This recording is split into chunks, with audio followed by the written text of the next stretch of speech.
Genesis chapter 3, verse 1 to 24. Now the serpent was more subtle than any beast of the field which the Lord God had made. And he said unto the woman, Yea, hath God said, Ye shall not eat of every tree of the garden? And the woman said unto the serpent, We may eat of the fruit of the trees of the garden, but of the fruit of the tree which is in the midst of the garden, God hath said, Ye shall not eat of it, neither shall ye touch it, lest ye die. And the serpent said unto the woman, Ye shall not surely die, for God doth know that in the day ye eat thereof, then your eyes shall be opened, and ye shall be as gods, knowing good and evil. And when the woman saw that the tree was good for food, and that it was pleasant to the eyes, and a tree to be desired to make one wise, she took of the fruit thereof, and did eat, and gave also unto her husband with her, and he did eat. And the eyes of them both were opened, and they knew that they were naked, and they sewed fig leaves together, and made themselves aprons. And they heard the voice of the Lord God walking in the garden in the cool of the day.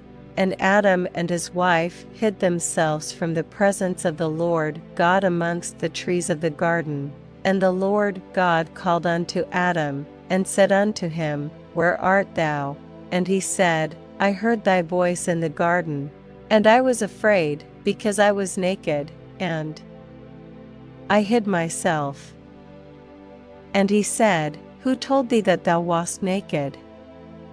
Hast thou eaten of the tree, whereof I commanded thee that thou shouldest not eat? And the man said, The woman whom thou gavest to be with me, she gave me of the tree, and I did eat. And the Lord God said unto the woman, What is this that thou hast done?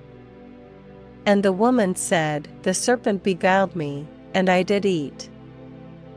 And the Lord God said unto the serpent, Because thou hast done this, thou art cursed above all cattle, and above every beast of the field. Upon thy belly shalt thou go, and dust shalt thou eat all the days of thy life. And I will put enmity between thee and the woman, and between thy seed and her seed. It shall bruise thy head, and thou shalt bruise his heel. Unto the woman he said, I will greatly multiply thy sorrow and thy conception.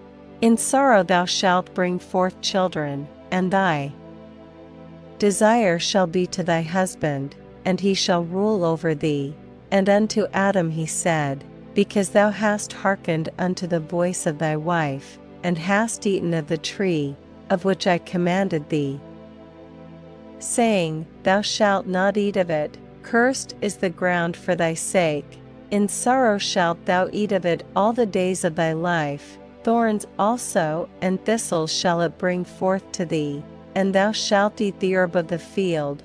In the sweat of thy face shalt thou eat bread, till thou return unto the ground, for out of it wast thou taken, for dust thou art, and unto dust shalt thou return. And Adam called his wife's name Eve, because she was the mother of all living. Unto Adam also and to his wife did the Lord God make coats of skins, and clothed them. And the Lord God said, Behold, the man is become as one of us, to know good and evil. And now, lest he put forth his hand, and take also of the tree of life, and eat, and live forever. Therefore the Lord God sent him forth from the Garden of Eden, to till the ground from whence he was taken. So he drove out the man, and he placed at the east of the Garden of Eden cherubims, and a flaming sword which turned every way, to keep the way of the tree of life.